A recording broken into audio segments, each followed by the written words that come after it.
E aí pessoal, beleza? Algumas coisas ficaram faltando, 3 pontos, coisa bem rapidinha, eu vou mostrar para vocês. Zotero Bib, ele é uma versão web bem simplificada do Zotero. Eu uso bastante nesses treinamentos que eu dou para os alunos de graduação, porque ele funciona bem se você precisa fazer só uma única referência, ou poucas referências, aquela lista que vai ser anexada ao trabalho, né, aquela parte final, referências geográficas, e tem aquela lista. Tem um jeito bem simples de fazer, é através do Zotero Bib. O Zotero Bib, o endereço é esse aqui, ó, zbib.org.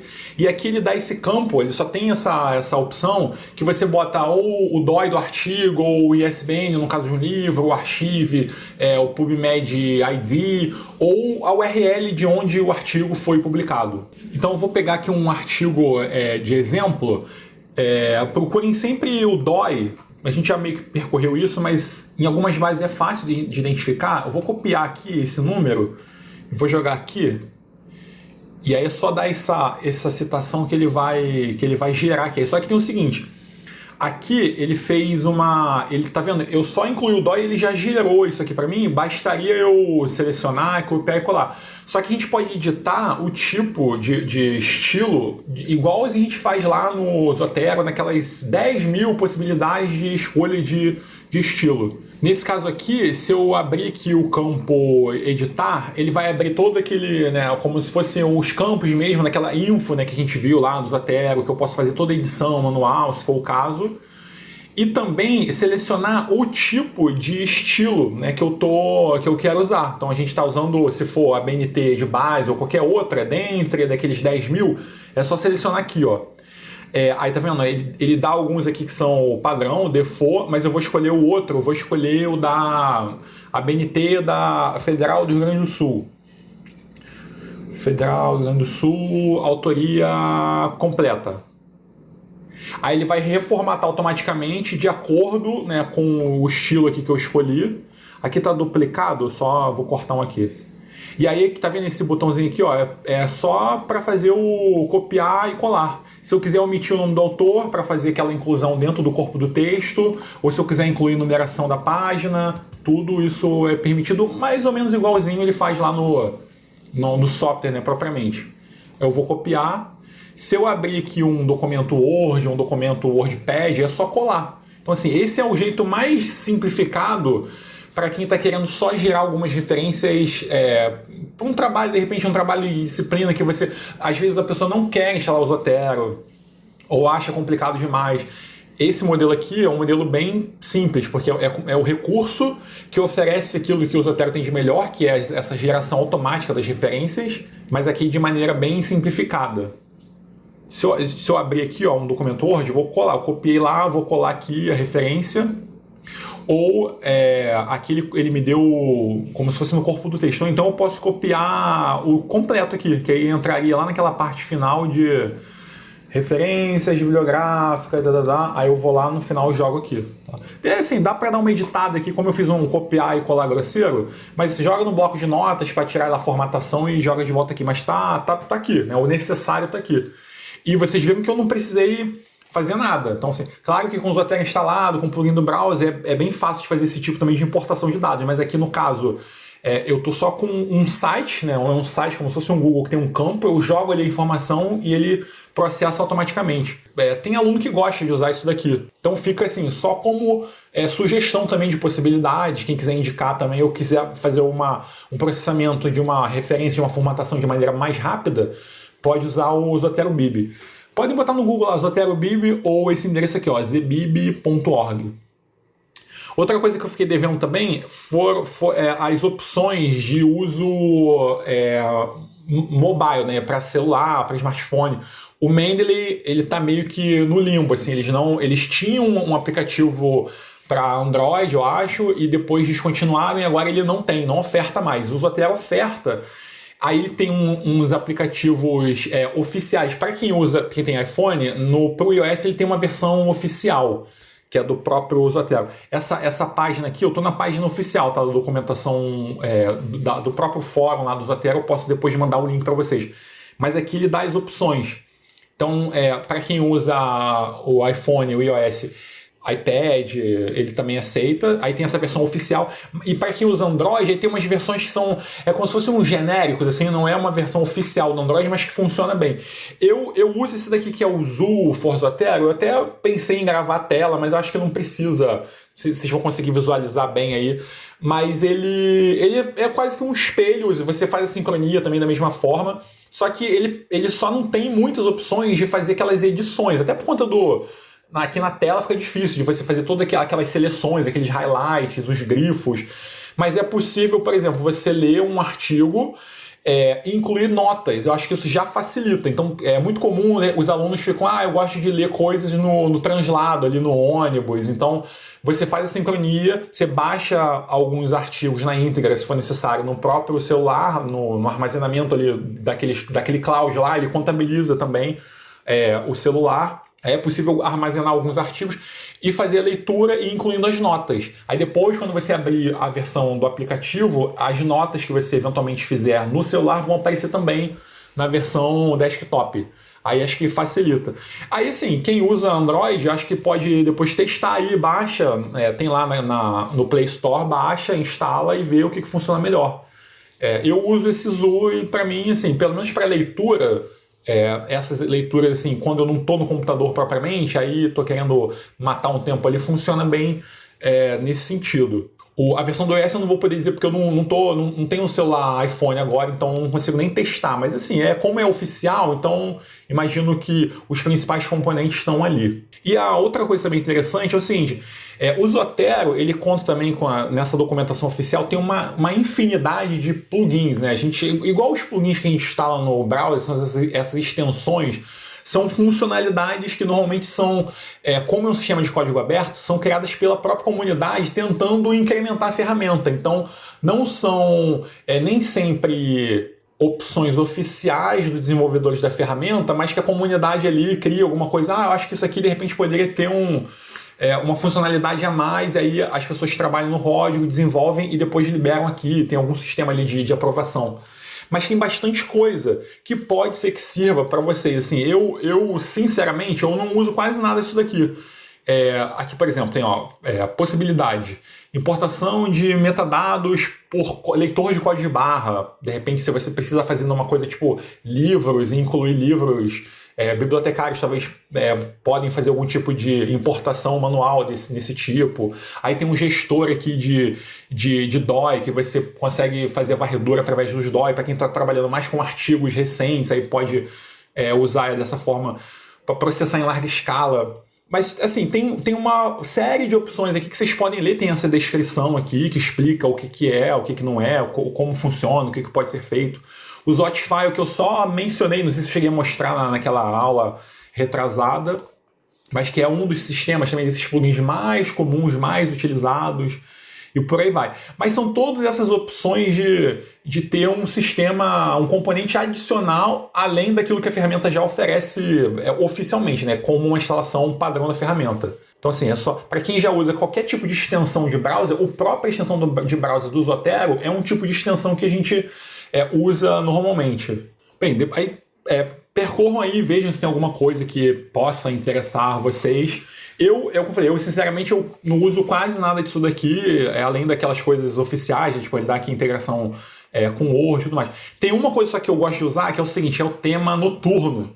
A tela preta, porque normalmente o Zotero, a página, né, o padrão é esse aqui, é um branco e tal, uma coisa meio que parecida até com os sistemas do próprio Windows, do Mac. Mas quem está acostumado a ler coisas, né, nesses aplicativos também de redes sociais, de celular, no preto, fica meio acostumado no preto. Aí, aqui mesmo nessa parte oficial, não tem um tema dark, né, que eles chamam, aqui nessa lista. Mas aí o que faz? Bota no Google. Tem aqui nesses resultados, eu gosto desse aqui, debaixo desse do Tefka, que quando você clica, geralmente essas páginas, eles levam para o GitHub, né, que é esses repositórios de código e tudo mais. E aí você vai entrar normalmente numa página... Eu tô falando isso só no caso aqui do plugin do tema noturno, mas para muitos outros plugins que vocês podem, de repente, pesquisar, pode ser que façam esse mesmo percurso pode pesquisar no Google, bota lá, plugin para tal coisa, Zotero, de repente ele vai indicar uma página do GitHub e vocês só leiam aí mais ou menos as instruções, não é nada muito complicado não. E só seguir. Esse aqui, no caso, quer ver, ó, instalação, tá, eu tenho que baixar aqui um arquivo. Vamos ver. Geralmente você baixa um arquivo, depois você abre o Zotero e faz um upload lá. Então tem esse night.xpi, tá vendo? É um arquivo chamado XPI, eu salvo aqui no meu desktop. Aí agora eu volto lá no Zotero, no software, aí tem aqui, ó, ferramentas, extensões. É mais ou menos, é bem parecido com o sistema de integração do próprio Chrome que a gente usa, no Firefox, o mesmo caminho de instalar uma extensão. Aí eu abri aqui aquela página de extensão, tá vendo aqui essa configuração aqui rodando? Eu venho aqui, aí eu venho aqui, ó, instalar o IDEON a partir de um arquivo, né, from file. Aí eu vou escolher aquele arquivo que eu guardei agora na minha máquina. Deixa eu abrir aqui, então, ó, Night XPI, vou abrir. Aí ele vai perguntar, quer instalar? Sim, quero instalar, ok. Aí ele está dizendo que eu preciso reiniciar o Zotero para ele poder ser ativado aqui. Eu estou dando os OKs aqui. Então ele reiniciou, aí aqui, ó, tá vendo que apareceu um solzinho aqui, ó. Aí quando eu clico, ele muda, né, visão noturna. Deve ter também algum campo de configurações do próprio plugin. Se eu for lá na barra de ferramentas, né, extensões, aí eu vejo aqui todos os que eu tenho instalado. Aqui no caso ele não dá tantas opções, mas é simples, né, porque vocês viram que assim, a visão noturna, visão padrão. Aí sim, eu gosto de usar, porque eu estou acostumado a usar tudo meio escuro, assim, para mim facilita. E aí se você voltar lá na página de onde o sistema, né, foi habilitado, ele mostra aqui como é que fica, né, o próprio artigo. Vamos abrir um artigo aqui, mas ele explica exatamente o que a ferramentinha faz. Vamos pegar aqui um arquivo só para vocês verem como é que fica. Então assim, só estou mostrando bem rapidamente também uma possibilidade de extensão. Vejam lá depois se tem alguma extensão que pode funcionar para vocês. Eu não costumo usar muitas, mas vejam lá o que tem. E sempre, como é um sistema de código aberto, que a comunidade está sempre trabalhando em torno dele, sempre aparece coisa nova também. Então às vezes a própria comunidade cria um tipo de extensão que aí futuramente numa versão do Zotero oficial acaba sendo incorporada. Então funciona também como se fosse uma camada de testes também de possibilidades de componentes da ferramenta. Mas está aqui, aí depois vocês podem dar uma olhada. Então assim, eu lembrei assim, dessas 3 coisas que eu acho interessante também mostrar, que ficaram faltando. E aí assim, a gente ainda está em tempo. O curso, pela previsão lá da PR4, terminaria no dia 3. Então, eu estou fazendo esse vídeo hoje na terça-feira, dia 1, a gente teria mais 2 dias úteis aí. Não sei também se a PR4 vai ser muito abrupta em relação a temos que terminar agora e acabou. Mas, de qualquer forma, eu acho que vocês vão continuar tendo acesso à plataforma lá, o AVA, o ambiente virtual. O curso é só para proforma, questões de certificado, eu tenho que ali aferir a frequência de vocês e tudo mais, eu tenho isso tudo organizado. Mas em termos de conteúdo e vocês poderem tirar dúvidas, assim, primeiro que nós somos colegas institucionais, eu vou estar sempre disponível enquanto bibliotecário da casa. Vocês podem sempre recorrer a mim, tem os meus contatos, meu e-mail, eu deixo ali no fórum. E mesmo depois, ao término formal do curso, eu acredito que vocês vão ter um tempo ainda hábil de acesso ao ambiente virtual lá no AVA. Então, não precisa se preocupar em quem ainda não percorreu todos os vídeos ou quer fazer depois com calma, faça no seu próprio tempo. Eu solicitei hoje também, para poder também concluir essa coisa do Proforma, uma atividade final, porque é uma forma também de eu poder avaliar se vocês estão indo bem, conseguiram interpretar, processar aquilo que eu tentei mostrar através desse formato de vídeo. Mas não é em nenhuma forma querendo fazer um julgamento, né, de uma nota 10. Para mim isso é indiferente, eu tenho só que atribuir uma nota mínima ali para vocês serem aprovados. Mas a ideia, eu já tinha contado lá no início, é que vocês consigam fazer um usufruto disso de forma que seja benéfico para o próprio trabalho, seja um trabalho individual que vocês estão fazendo, uma pesquisa, estão entrando no mestrado, doutorado, ou professores que precisam organizar isso aqui para os seus alunos, mas seja de uma forma pessoal ou institucional, ou então de alguma forma que a gente vai usar isso na UFRJ. Mas aí então é isso, a gente meio que finalizou, né, o tempo hábil ali, estipulado pela PR4, mas eu vou continuar sempre disponível e o conteúdo do curso vai ficar ali, eu acho que pelo menos por um tempinho a mais. Quem ainda tiver dúvida, ainda dá tempo. Joguem lá as dúvidas no fórum E aí, se necessário for, eu faço esses vídeos também explicativos a partir de uma dúvida específica. De repente, às vezes fica até mais fácil. Eu gosto sempre de mostrar a tela do que se eu ficar redigindo lá, tentando explicar, faz isso e isso. São muitos passos que, por mais que o texto você possa ser didático também, mas acho que no vídeo você consegue resolver de forma bem mais rápida. Então é isso, né? Concluímos. Para mim foi muito bom, porque também sempre uma oportunidade de eu revisar, atualizar. Embora eu não seja um acadêmico, né, tradicional, do tipo que produz conteúdo o tempo inteiro, tem que escrever, produzir produtos de pesquisa, mas eu estou trabalhando ali sempre atrelado a esse tipo de desenvolvimento, lidando com os pesquisadores no dia a dia. Então, para mim também é necessário que eu fique a par dessas ferramentas, né? Uma ferramenta que é essencial para qualquer pesquisador de alto rendimento hoje. E como elas estão o tempo inteiro se atualizando, inovando, eu preciso correr atrás. Às vezes eu não fico aqui o tempo inteiro também vendo o que tem de novo. Então é bom também, às vezes, dar uma parada, usar, de tempos em tempos, ver o que tem de novo. Por isso que eu até botei lá no título do curso, alguma coisa de Zotero Mendeley versão 2022, porque a partir do ano que vem, 2023, 2024, certamente vai ser necessário fazer uma atualização desse curso. E, assim, eu recorro muito ao YouTube também, assim, tô sempre vendo tutorial no YouTube para ver o que tem de coisa, de macete, dicas, de gente que lida mais com Zotero no dia a dia, que tá descobrindo, encontrando, fuçando coisa nova. Mas para mim, então, assim, fazer esse curso foi muito benéfico nesse sentido, é sempre uma boa oportunidade de compartilhar com os colegas, ter esse feedback, entender também como que institucionalmente a gente pode usar essa ferramenta, de ter também esse contato docentes e técnicos, e aí bibliotecários também no meio, para a gente tentar também ser bem coeso em relação ao tipo de informação que a gente vai passar para o corpo discente. Então, para mim, foi ótimo. Espero que vocês tenham aproveitado, curtido, gostado. Nem todo mundo está acostumado com esse formato meio à distância, vídeos pré-gravados, aí não tem aquele feedback em tempo real. Mas é uma modalidade também, uma nova modalidade possível. A gente está fazendo também dentro de todas as nossas limitações técnicas. Eu estou gravando aqui na minha casa, mas tentando ser o mais fluido e natural possível. Quem precisar de mim, o meu e-mail tá lá no sistema, moreno@ct.frj.br. Eu fico na biblioteca, lotado, né, fisicamente, na biblioteca do CT, que fica lá no Centro de Tecnologia, no bloco B, segundo andar. Eu estou sempre na parte da tarde lá, final da tarde, início da noite, e vocês podem encontrar comigo fisicamente lá se precisarem, eu vou estar lá à disposição de vocês.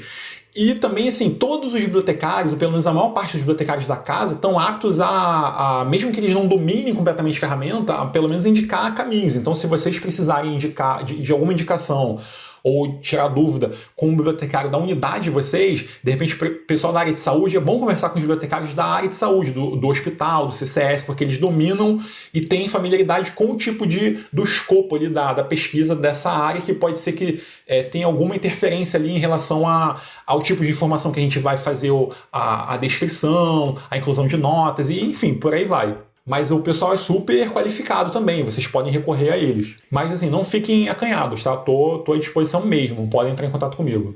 Então vou deixar aqui um abraço, não sei se é um abraço definitivo, porque pode ser que vejam outros vídeos que eu venha fazer, mas me despeço e a gente se encontra por aí na FRJ. Tchau, tchau.